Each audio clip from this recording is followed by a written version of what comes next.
علی بن سفیان کا یہی وصف تھا کہ وہ دوسروں کے دل کا راز جان لیتا تھا اور غیر معمولی طور پر ذہین تھا۔ وہ کچھ اور کہنے ہی لگا تھا کہ ان کے سامنے مشعلیں روشن ہوئی۔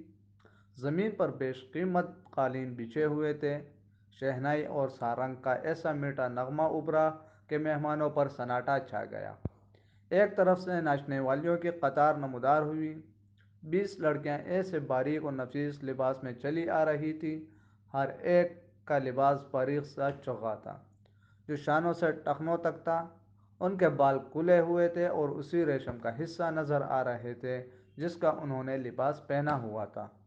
صحرا کی ہلکی ہلکی ہوا سے اور لڑکیوں کی چال سے یہ ڈھیلا ڈالا لباس ہلتا تھا تو یوں لگتا تھا جیسے پھولدار پودوں کی ڈالیاں ہوا میں تیرتی ہوئی آ رہی ہوں۔ ہر ایک کا لباس کا رنگ جدا تھا، ہر ایک کی شکل و صورت ایک دوسرے سے مختلف تھی۔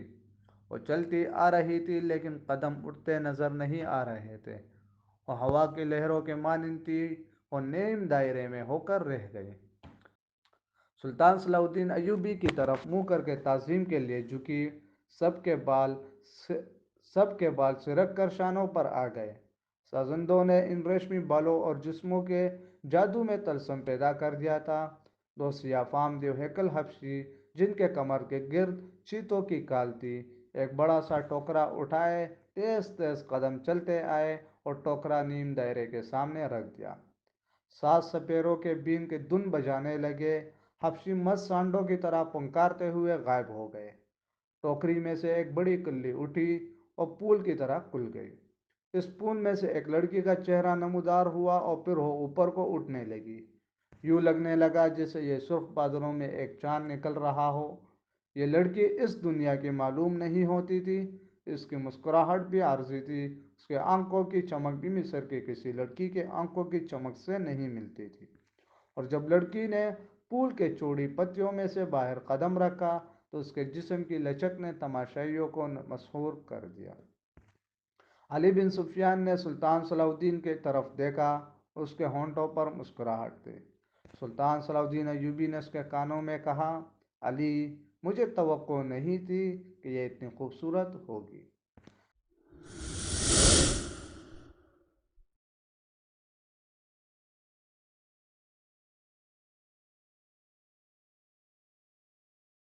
ناجی نے سلطان صلاح الدین ایوبی کے پاس آ کر کہا، امیر مصر کا اقبال ہو، اس لڑکے کا نام زکوئی ہے، اسے میں نے آپ کے خاطر اسکندریہ سے بلوایا ہے۔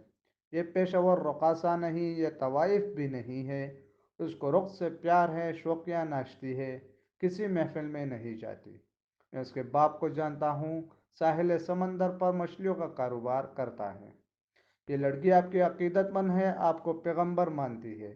میں اتفاق سے اس کے گھر اس کے باپ سے ملنے گیا تو اس لڑکی نے استدعا کی کہ سنا ہے سلطان صلاح الدین ایوبی امیر مصر بن کر آ رہے ہیں، اللہ کے نام پر مجھے اس سے ملوا دو۔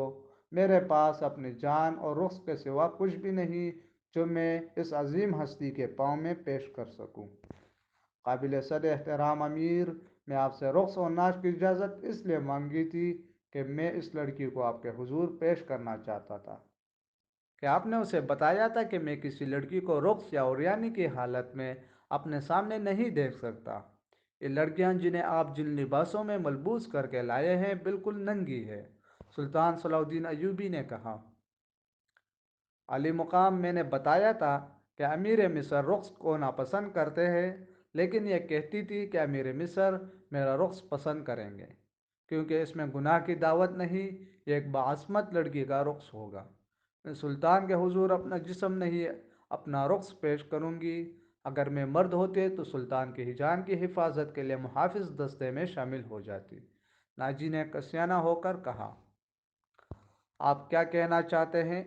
اس لڑکی کو اپنے پاس بلا کر خراج تحسین پیش کروں کہ تم ہزاروں لوگوں کے سامنے اپنا جسم ننگا کر کے بہت اچھا ناچتی ہو؟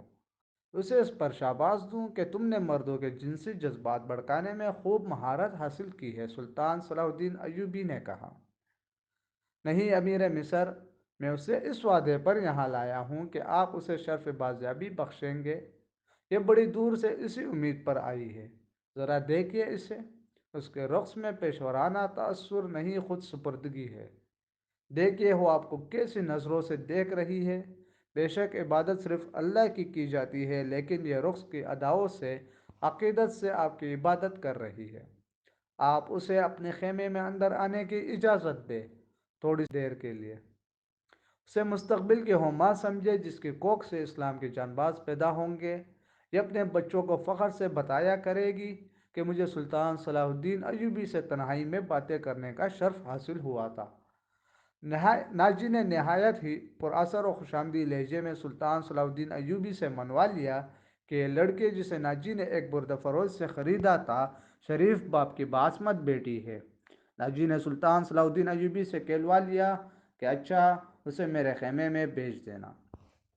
زکوئی نہایت آہستہ آہستہ جسم کو بل دیتی اور بار بار سلطان صلاح الدین ایوبی کی طرف دیکھ کر مسکرا رہی تھی۔ باقی لڑکیاں تتلیوں کی طرح جیسے اس کے آس پاس اڑ رہی تھی۔ یہ اچھل کود والا رقص نہیں تھا۔ شعلوں کی روشنی میں کبھی یوں لگتا تھا جیسے ہلکے نیلے شفاف پانی میں جل پریاں تیر رہی ہو۔ چاندنی کا اپنا ایک تاثر تھا۔